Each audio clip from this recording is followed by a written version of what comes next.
اس کو کچھ کرنا چاہیے. حضور نبی مکرم صلی اللہ علیہ وسلم کے پاس ایک شخص آیا، اس نے کہا یا رسول اللہ غریب کچھ معاونت فرمائیں. خیال یہ تھا کہ یہ حضور صحابہ سے کہہ دیں گے اور صحابہ چندہ اکٹھا کر کے تیری مدد کر دیں گے. حضور نے فرمایا تیرے گھر میں کچھ ہے؟ اس نے کہا ہاں ایک کلہاڑا ہے اور ایک اور چیز فرمائی. تو فرمایا جاؤ لے آؤ اس کو. کچھ چاندی کا فرمایا جاؤ لے آؤ.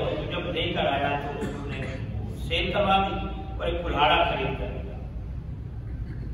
فرمایا جاؤ اس سے لکڑیاں کاٹو اور وہ بازار میں آ کر فروخت کرو، تمہارے بیوی بچوں کا رزق اس سے چل پڑے.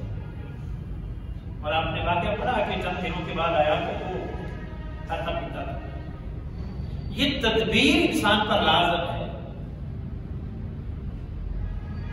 اگر تدبیر نہیں کرتا، محنت نہیں کرتا، تگودو نہیں کرتا تو پھر اللہ اس کو دیتا نہیں. پھر نوبت خاکوں پر آتی ہے، پھر ضلالت کا سامنا کرنا پڑتا ہے. تو ملتا اسی کو ہے. لیس للانسان الا ما سعى. یہ قرآن کا فیصلہ ہے. میں قرآن کی ان پڑھ رہا ہوں. لیس للانسان الا ما سعى. اللہ اسی کو دیتا ہے جو کچھ کرتا ہے اور اس کو نہیں دیتا جو کچھ نہیں کرتا. اور اگر وہ کچھ کرے اور ساتھ اللہ سے ڈرے، اللہ کی اطاعت کرے، پیروی کرے، فرما برداری کرے، فرمایا تو وَيَرْزُقْهُ مِنْ حَيْثُ لَا يَحْتَسِبُ. تو اللہ فرماتا ہے میں وہاں سے رزق دوں گا جہاں تیرا گمان بھی نہیں ہوگا، تیری سوچ بھی نہیں ہوگی، وہاں تجھے وہاں سے رزق ملے گا. اور پھر ایک مقام پر فرمایا فَقُلْتُ اسْتَغْفِرُوا رَبَّكُمْ. تم اپنے رب سے بخشش طلب کرو، انہو کان غفار، بہت بخشنے والا ہے. یہ نہیں کہ اس سے معافی مانگے تو معاف نہیں کرے گا. تم معافی مانگو، وہ معافی دینے والا ہے. تو اس کے ساتھ پھر کیا ہوگا؟ یعنی معافی اسی بات کی ہوتی ہے نا کہ باری تعالیٰ جو غفلت کی زندگی گزر گئی اب غفلت چھوڑ دوں گا، اطاعت میں آ جاؤں گا، فرما برداری میں آ جاؤں گا. اب تیری نافرمانی میں وقت نہیں بسر ہوگا. اب جو تو کہے گا وہ کروں گا. میں نے اپنی خواہشات پر چل کر کچھ وقت گزار دیا، تو اب میں اس سے توبہ کرتا ہوں، معافی مانگتا ہوں، مجھے معاف کر دیں. فرمایا وہ معاف کرنے والا ہے. تو پھر کیا ہوگا؟ فرمایا یرسل السماء علیکم مدرارا. اللہ تم پر زوردار بارش بھیجے گا، زوردار موسلادھار بارش برسے گی. اس سے کیا ہوگا؟ وَيُمْدِدْكُمْ بِأَمْوَالٍ وَبَنِينَ. اور اللہ تمہاری مدد کرے گا، تمہیں مال بھی دے گا، تمہیں اولاد بھی دے گا. سبحان اللہ. تمہیں مال بھی دے گا، تمہیں اولاد بھی دے گا. یجعل لکم جنات ویجعل لکم انہارا. اور تمہارے لیے فصلیں اگیں گی، باغات اگیں گے اور تمہارے لیے نہریں جاری کر دی جائیں گی. یہ کس صورت میں ہے؟ کہ جب تم اللہ سے معافی مانگو گے.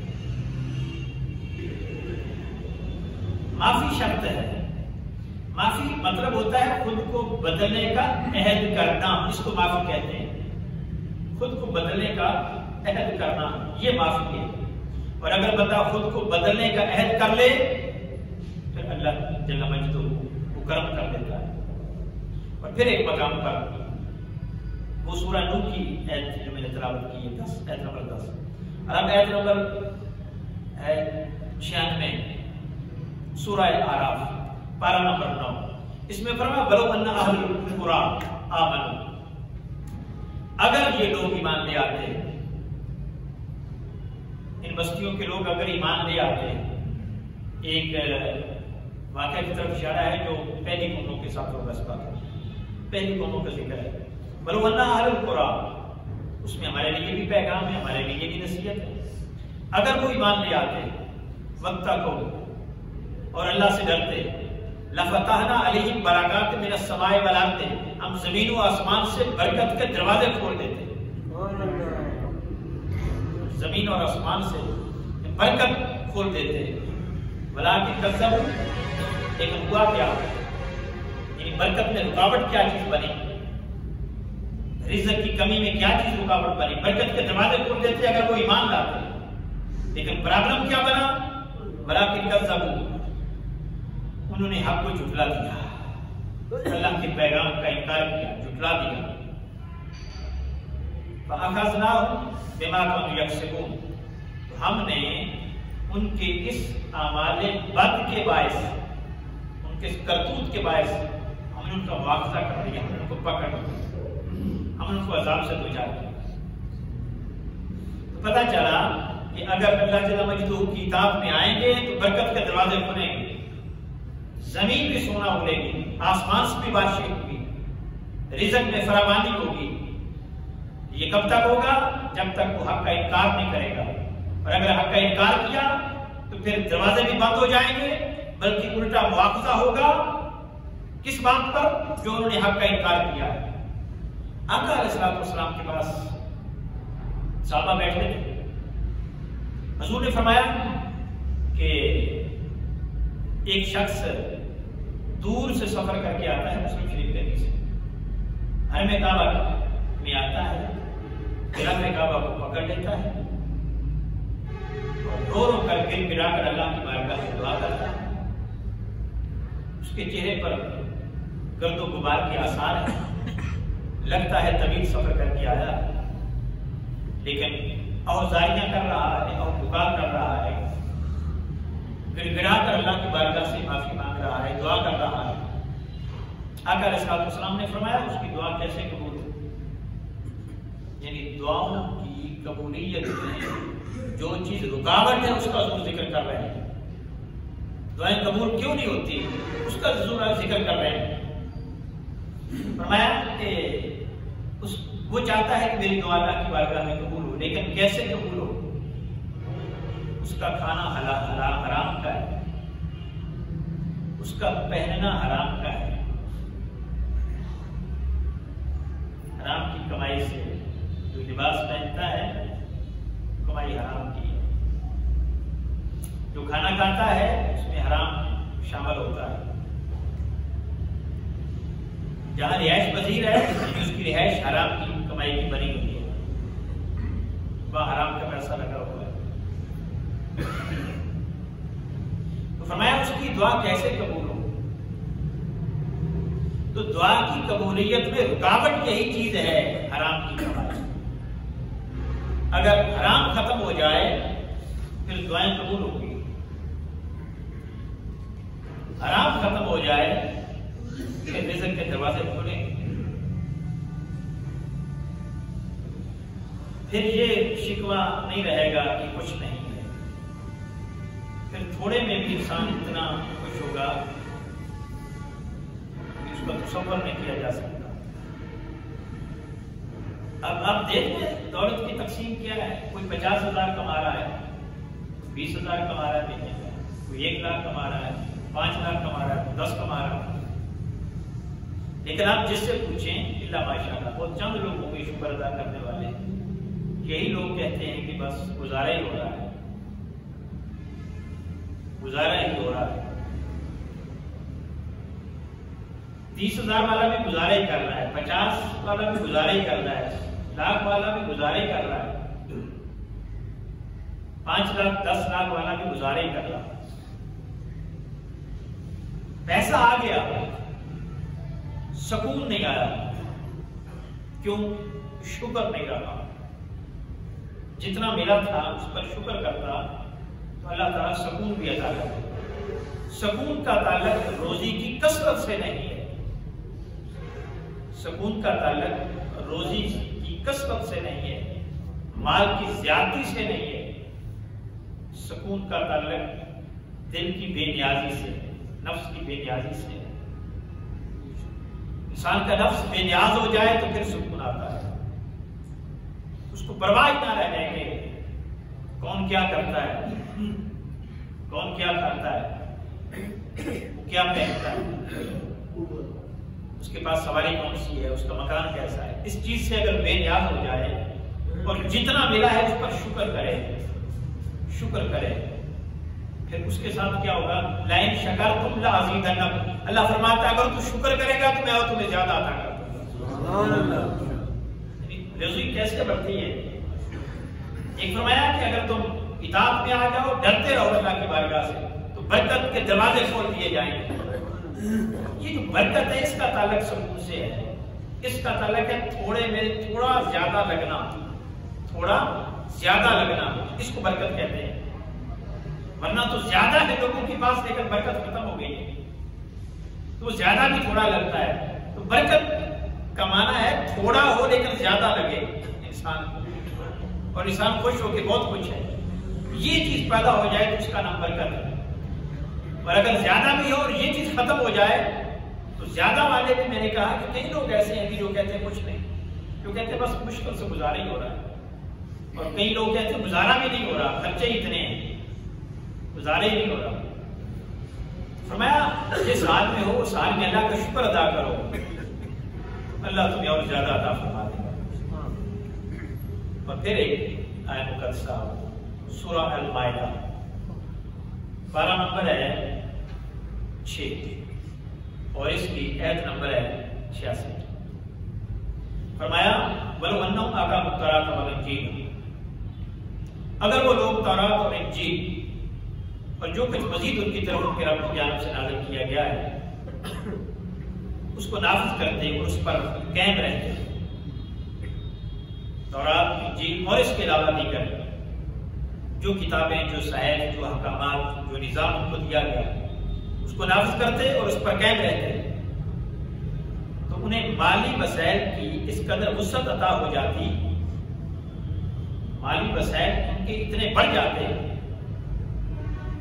کہ لا آکلوا من فوقہم ومن تحت ارجلہم، کہ وہ اپنے اوپر سے بھی اور اپنے پاؤں کے نیچے سے بھی کھاتے پھر بھی رزق ختم نہ ہوتا۔ الفاظ ہے فرمایا رزق ان کا اتنا بڑھ جاتا اگر تورات و انجیل اور دیگر صحائف جو ہیں ان پر عمل کرتے، ان کو نافذ کرتے، تو ان کا رزق اتنا بڑھ جاتا کہ اوپر سے بھی کھاتے نیچے سے بھی کھاتے پاؤں سے پھر بھی ان کا رزق ختم نہ ہوتا۔ منہم امت مقتصدہ، ان میں سے ایک گروہ اعتدال پسند تھا جو ایسا کرتا رہا، وکثیر منہم ساء ما یعملون، لیکن بہت سارے ایسے تھے جو کچھ کر رہے تھے وہ برا کر رہے تھے، بہت سارے برا کر رہے تھے، کچھ ایسے تھے جو معتدل تھے، کچھ ایسے تھے جو اعتدال سے کام لے رہے تھے، لیکن اکثریت فرمایا وہ غلط روش اختیار کر چکی تھی۔ اگر قرآن تورات و انجیل کے حوالے سے یہ حکم ہے تو قرآن کے حوالے سے بھی یہی حکم ہے کہ اگر قرآن پر عمل پیرا ہونے والے بن جائیں تو اللہ ان کے مالی وسائل اتنے بڑھا دے گا کہ وہ اوپر سے بھی کھاتے نیچے سے بھی کھاتے لیکن پھر بھی ان کا رزق ختم نہ ہوتا۔ یہ قرآن کے فیصلے اور یہ قرآن کا حکم ہے۔ اور پھر ایک مقام پر فرمایا اللہ یبسط الرزق لمن یشاء ویقدر، اللہ جس کے لیے چاہتا ہے رزق بڑھا دیتا ہے، جس کے لیے چاہتا ہے تنگ کر دیتا ہے، یہ اختیار اس کے پاس ہے۔ تو فرمایا نا کہ ان کا رزق بڑھ جاتا ہے، جو تورات و انجیل کو ماننے والے تھے اپنے دور میں ان کا بڑھایا اللہ ہے، آج جو قرآن کے ماننے والے ہیں، قرآن پر عمل پیرا ہونے والے ہیں، ان کا بڑھا دیتا ہے، بشرطے کے ساتھ محنت کریں، فقط اللہ نہ کرنا اور کچھ نہ کرنا، ہاتھوں پہ ہاتھ دھرے بیٹھ جانا، ایسے نہیں، محنت کریں، مشقت کریں، تدبیر کریں، کیونکہ لیس علی الانسان الا ما سعی، اللہ صرف اسی کو دیتا ہے جو کوشش کرتا ہے۔ محنت نظر آنی چاہیے، تدبیر نظر آنی چاہیے، تگودو نظر آنی چاہیے، پھر اس کو دیتا ہے، کتنا دیتا ہے وہ جتنا چاہتا ہے، اور وہاں سے دیتا ہے جہاں سے گمان بھی نہیں ہوتا، اور جس کے لیے چاہتا ہے بڑھا دیتا ہے، جس کے لیے چاہتا ہے یقدر تنگ کر دیتا ہے۔ اور پھر ایک مقام پر فرمایا ان ربک یبسط الرزق لمن یشاء، اللہ جس کے لیے چاہتا ہے رزق بڑھا دیتا ہے، اور جس کے لیے چاہتا ہے یقدر تنگ کر دیتا ہے۔ انہ کان بعبادہ خبیرا بصیرا، کیونکہ اللہ کو اپنے بندوں کی اعمال سے خبر ہے، وہ اپنے بندوں کو جانتا ہے کس کو کتنا دینا ہے، کس کو کتنا دینا ہے، وہ اپنے بندوں کے اعمال سے واقف، وہ جانتا ہے۔ تو کیا نتیجہ نکلا کہ اللہ کے ہاتھ میں ہے، لیکن اللہ دیتا اس کو ہے جو محنت کرتا ہے، اور زیادہ کس کو دیتا ہے جو اللہ کے بتائے ہوئے اصولوں پر عمل پیرا ہوتا ہے اور پھر محنت کرتا ہے۔ تو قرآن کا یہ نسخہ ملا کہ اگر اللہ کے بتائے ہوئے طریقے اس پر چلیں، اس کی اطاعت کریں، فرما برداری کریں، اللہ وہاں سے دے گا، وَمَن يَتَّقِ اللَّهَ، اور اگر وہ ڈرے، يَجْعَلْ لَهُ مَخْرَجًا، وہ دنیا کی ہوس اپنے دل سے نکال دے، وَيَرْزُقْهُ مِنْ حَيْثُ لَا يَحْتَسِبُ، اللہ وہاں سے اس کو رزق دے گا جہاں اس کا گمان بھی نہیں تھا، جہاں گمان بھی نہیں۔ اور پھر آقا علیہ السلام نے فرمایا سورہ واقعہ پڑھنے سے رزق میں اضافہ ہوتا ہے۔ حضرت عثمان غنی رضی اللہ تعالیٰ عنہ حضرت عبداللہ بن مسعود رضی اللہ تعالیٰ عنہ کی عیادت کرنے کے لیے آئے، غریب المرگ تھے، عیادت کرنے کے لیے آئے، اور آپ کے یہاں بچیاں ہی تھیں، اولاد نرینہ نہیں تھی، تو اٹھتے ہوئے کچھ اشرفیاں دینا چاہیں۔ انہوں نے کہا کہ مجھے تو اب کوئی ضرورت نہیں ہے، میں تو بس اب آخری دن گزار رہا ہوں۔ تو فرمایا آپ کی بچیوں کے کام آئیں۔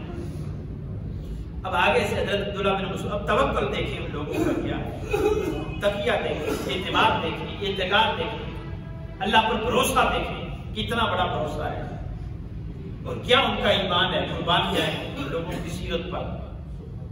فرمایا آپ ایسا کرو، یہ لے جاؤ کسی اور کو دے دینا، یہ لے جاؤ کسی اور کو دے دینا، میرے گھر میں میری بچیاں سورہ واقعہ پڑھتی ہیں، یہ کسی اور کو دے دینا، کیونکہ میں نے سنا ہے، حضرت عبداللہ بن مسعود کہتے ہیں کیونکہ میں نے سنا ہے کہ جس گھر میں سورہ واقعہ پڑھی جائے اس گھر میں فاقہ نہیں آتا، اس گھر میں فاقہ نہیں آتا، اور میری بچیاں میرے گھر میں سورہ واقعہ پڑھی جائے۔ یہ جو ہم حنفی سے تعلق رکھتے ہیں نا، ہمارے اصل دادا جو ہے نا وہ عبداللہ بن مسعود ہی ہیں، کیونکہ آپ کوفے میں آ گئے تھے اور کوفے میں ہی پیدا ہوئے حضرت امام اعظم ابو حنیفہ نعمان بن ثابت، یہ ان کے شاگردوں میں ان کی ان سے روایات اور ان کی فکر اور ان کا دیا ہوا جو فکر کا ضابطہ ہے انہوں نے اڈاپٹ کیا امام اعظم کو۔ تو کثرت کے ساتھ امام اعظم ابو حنیفہ کو ماننے والے لوگ حنفی ہیں، تو سمجھو کہ عبداللہ بن مسعود کے پیروکار ہیں، فقہ میں ہر معاملے میں ہم عبداللہ بن مسعود کے پیروکار ہیں، اللہ ماشاءاللہ۔ اب اس حوالے سے بھی اگر عبداللہ بن مسعود کے پیروکار بن جائیں کہ نہیں وہ دے رہے ہیں، آپ نہیں لے رہے کہ کسی اور کو دے دینا کہ میرے گھر میں میری بچیاں سورہ واقعہ پڑھتی ہیں۔ اور ایک شخص آقا علیہ السلام کی بارگاہ میں حاضر ہوا، اس نے کہا یا رسول اللہ غربت ہے، آپ اللہ سے دعا کر دیں غربت کا خاتمہ ہو جائے۔ حضور نے اس کو بھی ایک نسخہ بتایا، فرمایا جب گھر میں داخل ہوا کر تو سورہ اخلاص پڑھا کر، سورہ اخلاص پڑھا کر، اور گھر والوں کو سلام کہا کر، اور اگر گھر میں کوئی بھی نہ ہو تو میری نیت کر کے مجھے سلام کہا کر، اللہ تیرے رزق میں اضافہ کر دے۔ تو پھر جب حضور نے وہ نسخہ بتایا ہے تو پھر اللہ جل مجدہ اس کا بھرم تو رکھتا ہے، اس کا بھرم تو رکھتا ہے۔ ان اصولوں پر عمل کیا جائے، اور یہ اصول تبھی اپنائے جا سکتے ہیں جب دل میں ایمان ہو، جب دل میں تقویٰ ہو، جب دل میں اللہ کا ڈر ہو، جب ناپ تول میں کمی کرتے ہوئے ہمیں ڈر لگے، ہمیں پریشانی آئے، جب دکان پہ گاہک آ جائے اس کو پھنسانے کی کوشش نہ کی جائے، جھوٹ بول کر، قسم کھا کر۔ میرے آقا علیہ السلام نے فرمایا، مسلم شریف کی حدیث ہے، ابو قتادہ رضی اللہ تعالیٰ عنہ پر بھی روایت، فرمایا مال بیچتے ہوئے قسم کھانے سے بچو، یہ قسم مال تو بگوا دیتی ہے لیکن برکت اٹھا دیتی ہے، برکت اٹھ جاتی ہے۔ میں نے پہلے کہا کہ برکت کسے کہتے ہیں کہ زیادہ ہوتا ہے پھر بھی تھوڑا لگتا ہے، اس کا مطلب ہے برکت نہیں ہے، برکت یہ ہے کہ تھوڑا ہو پھر بھی زیادہ لگے، یہ برکت ہے۔ زیادہ ہو اور تھوڑا لگے سمجھو برکت ختم ہو گئی، تھوڑا ہو زیادہ لگے سمجھو برکت آ گئی۔ کئی گھروں میں تھوڑا ہوتا ہے لیکن بڑے خوشحال ہوتے ہیں، بڑے پرسکون زندگی گزار رہے ہوتے ہیں، اور کئی گھروں میں بہت زیادہ ہے لیکن روتے ہی رہتے ہیں۔ یہ جو روتے ہی رہتے ہیں نا، یہ سمجھو ان کے گھر سے برکت ختم ہو گئی ہے، برکت ختم ہو گئی ہے۔ تو مسلم شریف کی حدیث ہے، حضرت ابو ذر غفاری رضی اللہ عنہ سے مروی، فرمایا 3 قسم کے لوگ جب قیامت کے دن اللہ کی بارگاہ میں پیش ہوں گے نا، اللہ تعالیٰ ان پر نظر کرم نہیں فرمائے گا، نہ ان کو اللہ کے عرش کا سایہ نصیب ہوگا۔ پہلی کیٹیگری ان لوگوں کی ہے، فرمایا جو تکبر کرتے ہیں، جو خود کو بڑا سمجھتے ہیں اور اپنے سے دوسروں کو حقیر سمجھتے ہیں۔ یہ چیز، یہ جو میں کا کیڑا ہے نا، یہ انسان کو ذلیل کرتا ہے اور اللہ کی بارگاہ سے دور کرتا ہے۔ اللہ اس پر نظر کرم نہیں فرمائے گا، اپنے عرش کا سایہ اس کو نہیں دے گا جو اللہ کی مخلوق سے خود کو بڑا سمجھتا ہے۔ آقا علیہ السلام نے فرمایا جو جتنا بڑا عاجز سمجھتا ہے نا خود کو، اللہ اس کو اتنا سر بلند کرتا ہے،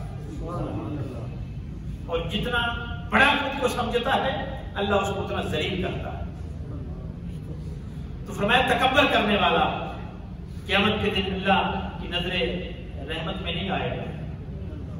دوسرا فرمایا جو احسان جتاتا ہے، ہم کسی پر پہلے تو احسان کرتے ہی ماشاءاللہ حساب سے، اور اگر کر لیں تو اس وقت تک چین نہیں جاتا جب تک اس کو پتہ نہ چل جائے۔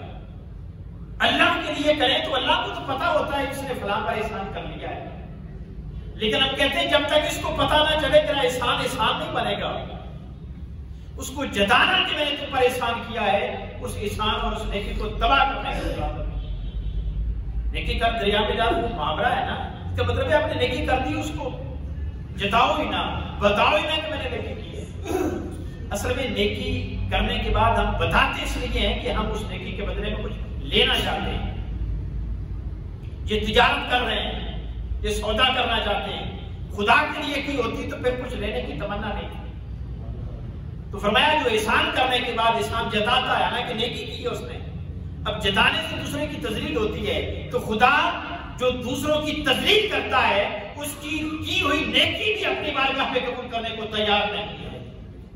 اللہ کے لیے کی تھی نا، اللہ کو راضی کرنے کے لیے کی تھی، اللہ اس کے رسول نے بتایا تھا یہ نیکی ہے، لیکن نیکی کر لی، اب ساتھ دوسروں کی تذلیل کی، اس کی عزت نفس کو مجروح کیا۔ اللہ فرماتا ہے جو تو نے میری مخلوق کی عزت نفس کو مجروح کیا ہے، اس کے بدلے میں اپنی نیکی بھی اپنی بارگاہ میں قبول نہیں کروں گا۔ وہ خدا کی بارگاہ میں عبادت نہیں رہتی جس میں دوسروں کی تذلیل شامل ہو، تو یہ بھی نظر کرم میں نہیں آئے گا۔ اور تیسری چیز فرمایا جو جھوٹی قسم کھا کے تجارت کرتا ہے، اللہ اس کو بھی اپنے نظر کرم میں نہیں رکھے گا، اور اس کو بھی قیامت کے دن اللہ کے عرش کا سایہ نصیب نہیں ہوگا۔ اور دوسری روایت مجموع زوائد میں ہے، حضرت ابو سعید خدری رضی اللہ عنہ سے راوی ہے، ایسے مروی، حضور نے فرمایا، کہتے ہیں کہ کوئی شخص آقا علیہ السلام کی بارگاہ میں حاضر ہوا، اس نے کہا یا رسول اللہ دعا کرتے ہیں کہ میں جو دعا کروں نا وہ اللہ قبول فرما لے۔ ہر مزاج کے لوگ تھے، ہر چیز حضور کی بارگاہ سے مانگا کرتے تھے، آپ اللہ کی بارگاہ میں دعا کرتے ہیں کہ میری دعا اللہ قبول فرما لیا کرے، رد نہ ہو کرے۔ یہ پیروں سے کیا لیتے ہیں، کیا مانگتے ہیں؟ چھوٹا بڑے سے کہتا ہے حضور دعا کر دو میرا کام چل جائے، اس طرح کی دعائیں۔ اب آقا علیہ السلام نے آگے سے نسخہ کیا دیا، قربان جان، فرمایا جا گھر جا اپنے کھانے کو پاک کر لے، جو دعا مانگے گا اللہ قبول فرما لے گا۔ ہمارے لوگوں نے یہ کبھی جملہ نہیں بولا کہ اپنا رزق حلال کر لے، وہ کہتے ہیں یہ وظیفہ ہے، یہ اتنی بار کر لے، جتنی بار زیادہ کر لے گا اتنی دعا تیری طرح قبول ہو جائے گی۔ بھائی وہ 1000 مرتبہ نہیں، 10,000 نہیں، لاکھ مرتبہ وظیفے کرتا رہے، خدا کی عزت کی قسم جب تک اس کا کھانا پینا حرام کا ہے اللہ کی بارگاہ میں اس کی دعا نہیں پہنچتی۔ میں نے پہلے مسلم شریف کے حدیث سنائی، حضور نے فرمایا وہ گڑگڑا کر دعا مانگ رہا ہے، حرم کعبہ کے پاس کھڑا ہے، گلاس کعبہ کو پکڑا ہوا ہے۔ یہ جو حضور نقشہ کھینچ رہے ہیں، یہ اس لیے حضور نقشہ کھینچ رہے ہیں کہ تاکہ اندازہ ہو کہ کس جگہ پہ کھڑا ہو کر مانگ رہا ہے۔ کوئی یہ نہ سمجھے کہ فلاں جگہ پہ مانگی کی دعا رد ہو سکتی ہے اور فلاں جگہ پہ مانگی کی دعا رد نہیں ہو سکتی، اور اس انداز کے ساتھ مانگی کی دعا رد نہیں ہو سکتی۔ فرمایا جس انداز سے مانگ لے، جس جگہ پہ مانگ لے، جہاں بھی مانگ لے، جب تک اس کا کھانا حرام کا ہے، پہننا حرام کا ہے، دعا اللہ کی بارگاہ میں قبول نہیں ہو سکتی۔ تو فرمایا بڑا سادہ سا نسخہ بتا دیا، فرمایا گھر چلا جا، اپنے کھانے کو پاک کر لے، تیری دعا قبول ہوگی۔ اب اینڈ پر امام احمد بن حنبل علیہ الرحمہ کا فتویٰ ہے، امام احمد بن حنبل کا فتویٰ مسند احمد بن حنبل میں، انہوں نے فرمایا جس نے 10 درہم کا کپڑا خریدا، اب 10 درہم 4-5 ہزار کی بنتے ہیں، 5 ہزار کے قریب ہے، 3.25 تولے چاندی کے برابر اس کا ریٹ بنتا ہے۔ اتنے میں سوٹ خواتین کے تو مہنگے ہیں، مردانہ 1000 سے لے کر 5-6-7 تک چلے جاتے ہیں، اوسطاً اتنے کو ملتا ہے۔ تو جس نے 10 درہم کا کپڑا خریدا، اس دور کی وہ کرنسی تھی، اس میں 1 بھی درہم حرام کی کمائی کا شامل ہے، 1 درہم حرام کی کمائی کا شامل ہے۔ امام احمد بن حنبل فتویٰ دیتے ہیں، امام احمد بن حنبل وہ ہیں معمولی نہ سمجھنا جن کے غوث پاک پیروکار ہیں، ہاں حضور غوث اعظم امام احمد بن حنبل کے پیروکار ہیں، سبحان اللہ، ان کو ماننے والے ہیں، وہ حنبلی ہیں، ہم حنفی ہیں نا، حضور غوث اعظم حنفی نہیں، شافعی نہیں، مالکی نہیں، وہ حنبلی ہیں۔ وہ امام احمد بن حنبل، بتانا یہ مقصود ہے وہ چھوٹے درجے کے نہیں ہیں عام امام، وہ امام احمد بن حنبل کہتے ہیں کہ جس کے 9 حلال کے ہوں 1 حرام کا ہے، جب تک وہ پہن کر نماز پڑھے گا اس کی نماز خدا کی بارگاہ میں قبول نہیں۔ ہم لوگ بیٹھے ہیں، ہم یہ جائزہ لے سکتے ہیں جو ہم نے کپڑے پہنے ہوئے یہ ٹوٹل حلال کے ہیں، الا ماشاءاللہ، میں اعتراض کسی پر نہیں کرتا، اللہ سب کو حلال عطا فرمائے۔ میرے آقا علیہ السلام نے فرمایا تھا قرب قیامت لوگ حلال اور حرام کی تمیز ہی نہیں کریں گے۔ اب وہ دور گزر رہا ہے کہ لوگ حلال حرام کی تمیز ہی نہیں کرتے، الا ماشاءاللہ، حلال کا ہے حرام کا یہ تمیز ہی نہیں، بس چل رہا ہے سب ٹھیک ہے۔